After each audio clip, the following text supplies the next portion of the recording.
Aujourd'hui, nous sommes ici, 8 semaines après l'équinoxe.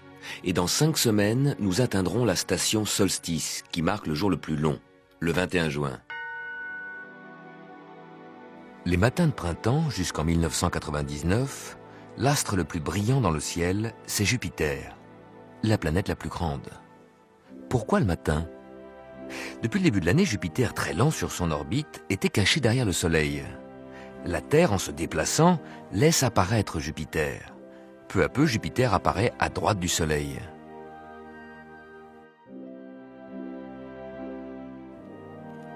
Voilà pourquoi on voit Jupiter tôt le matin, avant l'aube. Jupiter se lève avant le Soleil.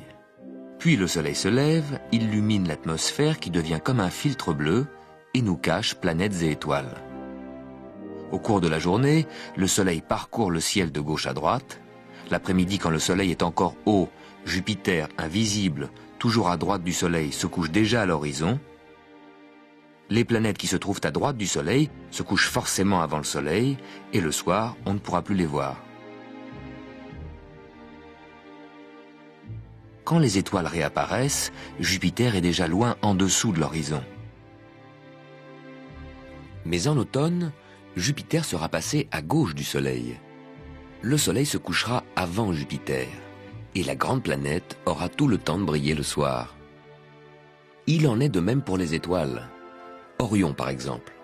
Au mois d'avril, Orion, vu de la Terre, était à gauche du Soleil. On le voyait le soir. Puis la Terre poursuit son parcours autour du Soleil, et le Soleil se glisse entre la Terre et Orion. À ce moment-là, Orion traverse le ciel, invisible, caché dans l'éclat du Soleil.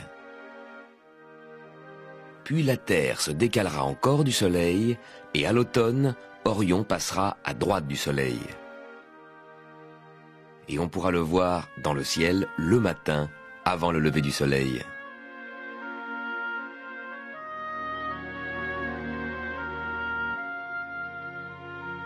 N'oubliez pas, tout ce qui est à droite du Soleil, la Lune, les planètes, les étoiles, bref, tout ce qui est à droite, est visible le matin. Jupiter se trouve bien au-delà de Mars et de la ceinture des astéroïdes, 5 fois plus loin du Soleil que nous. Jupiter est une planète gazeuse, c'est la plus grande du système solaire. La Terre tiendrait 12 fois dans son diamètre.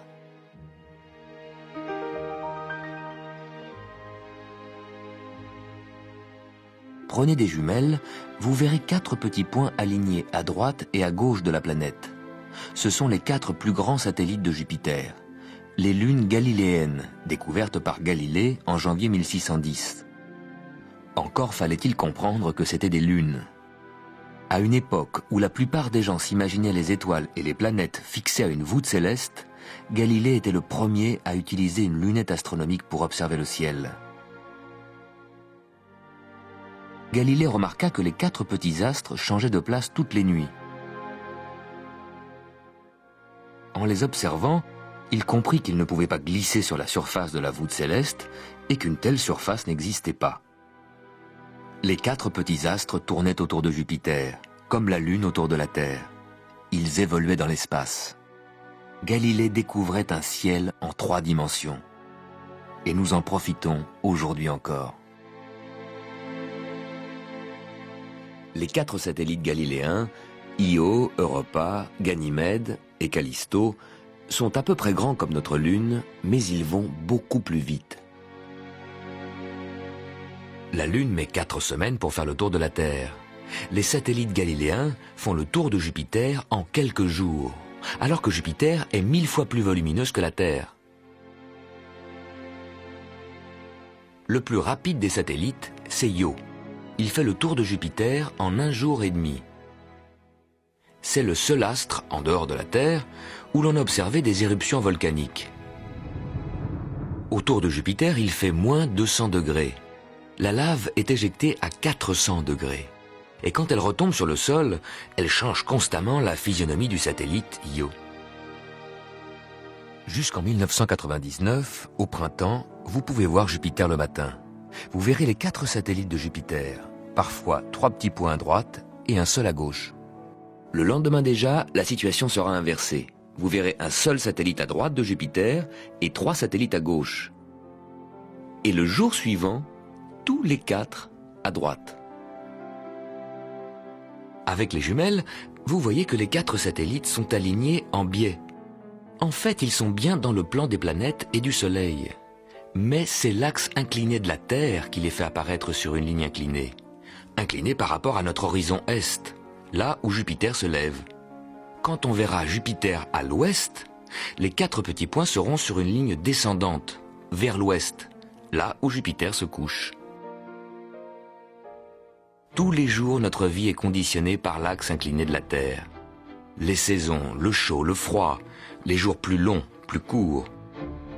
Enfin, vous pouvez la voir, cette inclinaison, grâce aux satellites de Jupiter, visibles le matin.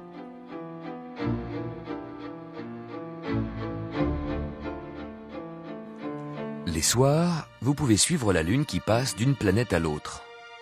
À la veille de ces conjonctions, la Lune est à peu près à une largeur de main à droite de la planète.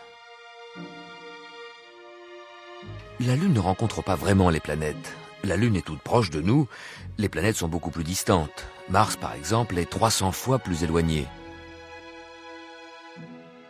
Mais ce passage de la Lune devant Mars nous permet d'imaginer le périple mensuel de la Lune autour de la Terre. D'abord, la Lune est à droite de Mars. Le lendemain, c'est la conjonction, la Lune passe juste au-dessous de Mars. Le soir suivant, la Lune sera à gauche de Mars. Et un jour plus tard, encore plus à gauche. En regardant ce passage, vous pouvez imaginer l'orbite de la Lune qui tourne en 4 semaines autour de la Terre. La Lune, nous connaissons. Mars, nous irons bientôt. Peut-être. Sûrement.